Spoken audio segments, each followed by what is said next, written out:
In this video, we're going to be solving trigonometric equations. Now, before we do that, we need to know three things: our trigonometric identities, the relationship between radians and degrees, and our ASTC diagram. Now, since we already covered the identities in the last video, let's move on to the relationship between radians and degrees. So first of all, it's going to look something like this. 1 radians, or 1 rad, is equal to 180 degrees divided by pi. Now that's only possible because pi radians is equal to 180 degrees. Now say for example you need to find what 2 radians is. So if we know that 1 rad is equal to 180 degrees, then 2 rad is equal to x. Now we can cross multiply this, so we'll get x equals 180 degrees by pi times 2. Therefore, x is equal to 360 degrees divided by pi. Therefore, 2 rad is equal to 360 degrees divided by pi. That's it for this. Now let's move on to the ASTC diagram. So let's start by drawing our ASTC diagram first. Now, first it's just going to look like a normal Cartesian plane, so that's our y-axis and our x-axis to follow. And before we start, it's going to have 4 letters: A, S, T, and C. And we talk about the ASTC diagram in regards to degrees. So this is going to be 0 degrees, this is going to be 90, 180, 270, and then 360 again. Now let's write this in radians. Now for the conversion, we know that pi rad is equal to 180 degrees. So therefore 360 is 2 times 180, so that means this is 2 pi. 90 degrees is half of 180 degrees, so that's going to be pi by 2. 180 is going to remain pi, and this 270 is going to be 3 pi by 2. Now you can find this using cross multiplication again, like I showed you in the radian to degrees conversion. Now let's move on to direction in our ASTC diagram. So say you want to move 180 degrees or pi radians in the clockwise direction. You're going to move like this. Counterclockwise means positive. Now what if you want to move pi radians in the negative direction? The negative direction is clockwise. That's one thing to keep in mind. Now let's move on to the letters. A stands for all, S stands for sine, T stands for tan, and C stands for cos.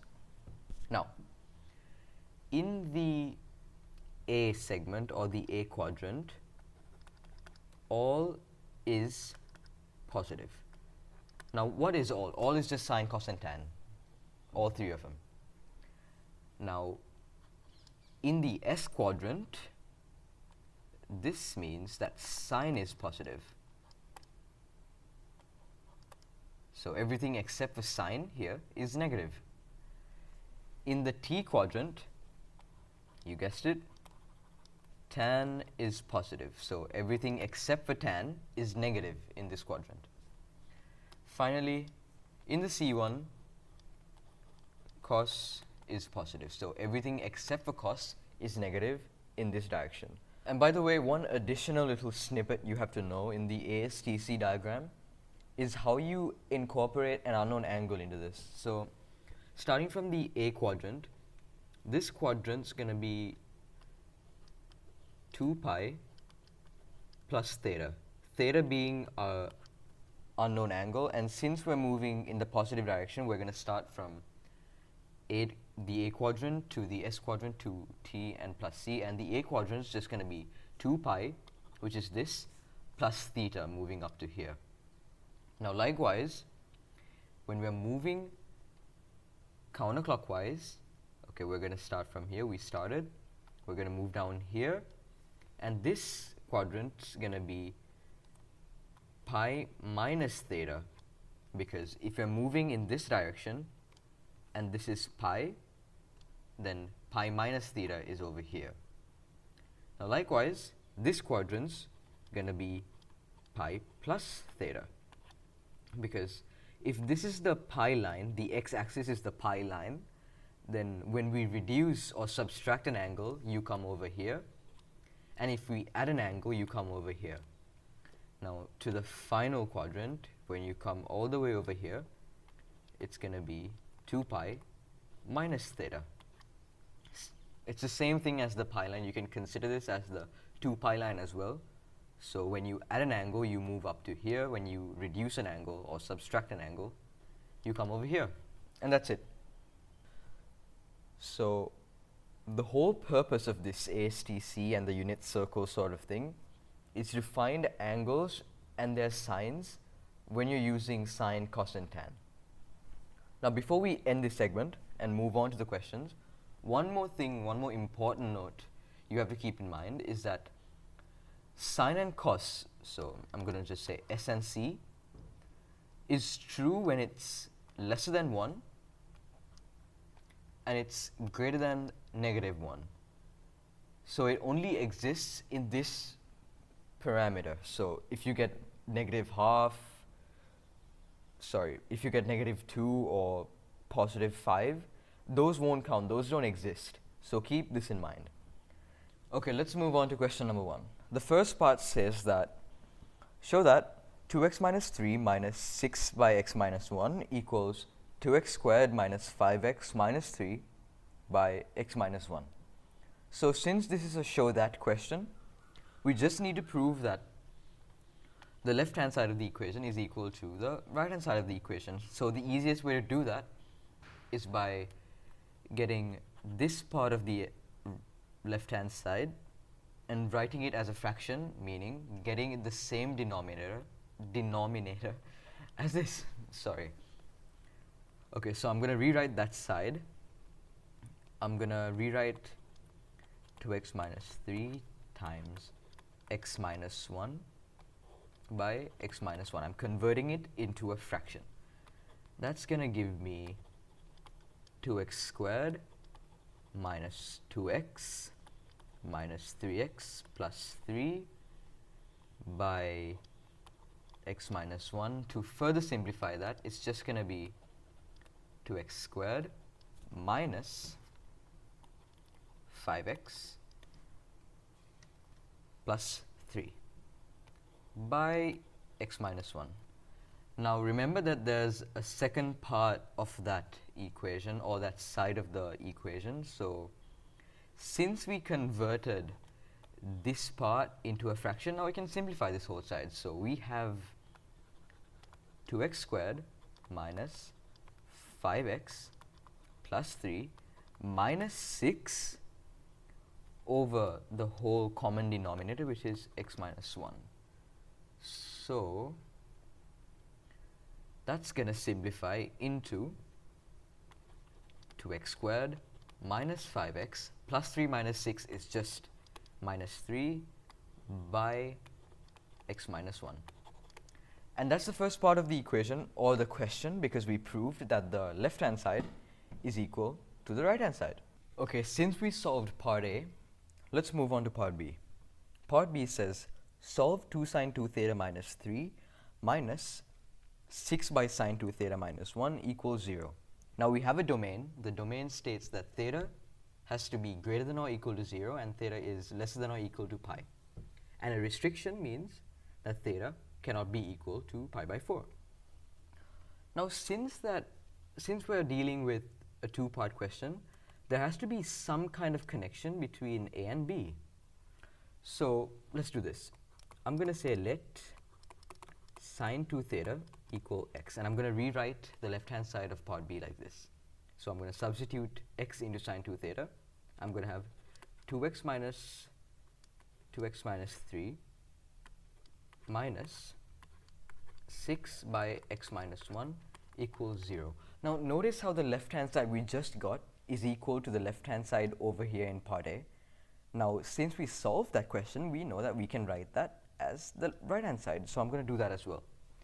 Now I'm going to have 2x squared minus 5x minus 3 by x minus 1, and that's going to be equal to 0. Now here's where the solving is going to start. Firstly, I'm not going to bring sine 2 theta by substituting it back just yet. It's going to complicate everything.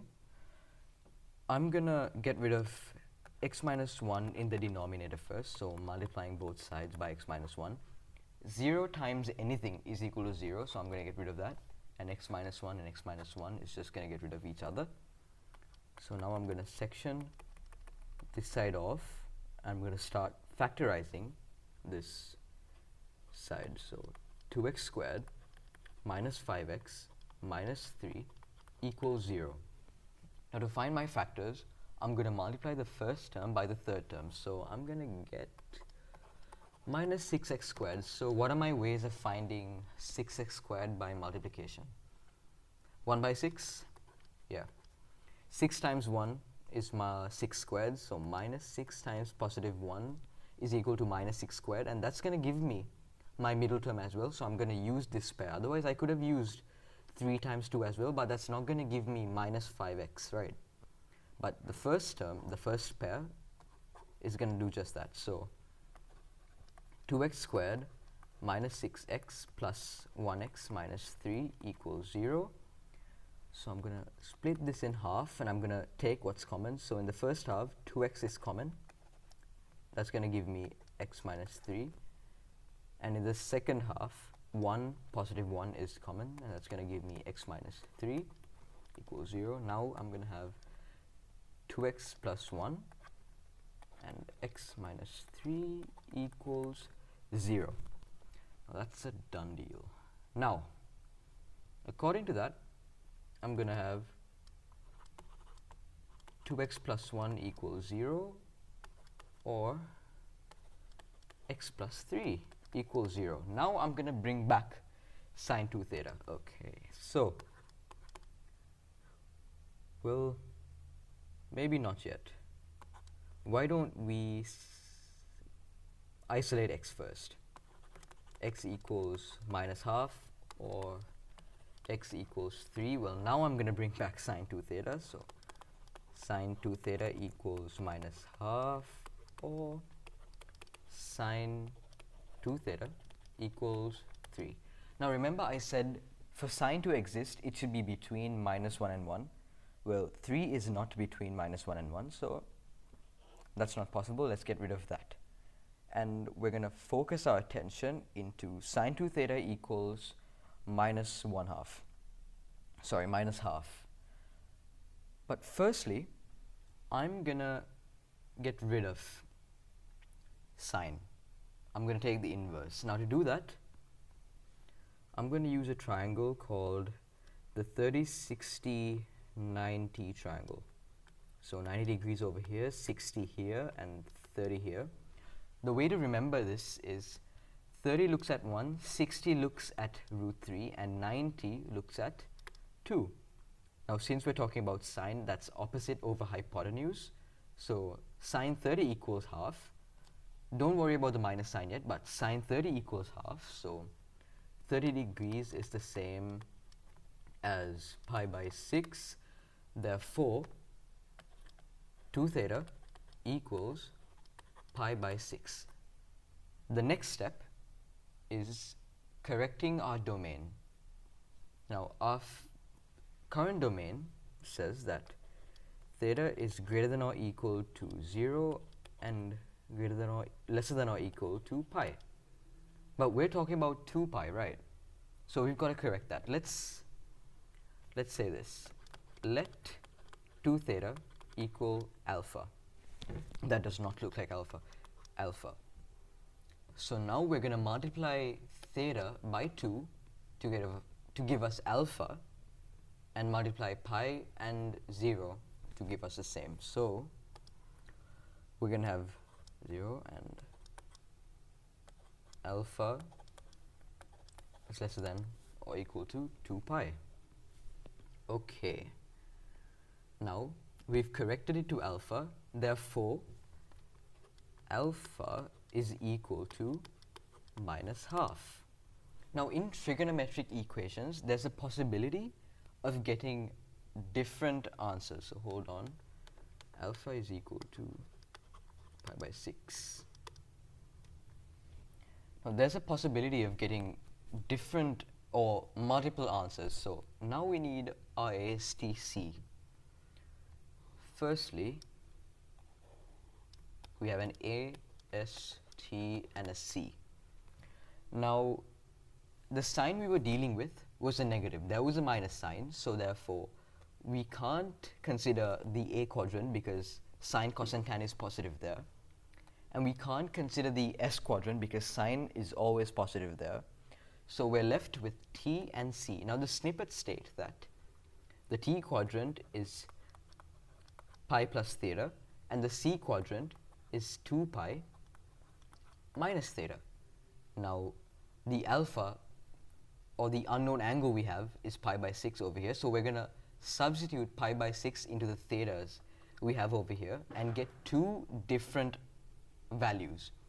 So pi plus, so the first one is pi plus pi by 6, which is equal to 7 pi by 6. Okay, and the second one we're going to have is 2 pi, that's 2 pi minus theta, which is equal to 11 pi by 6.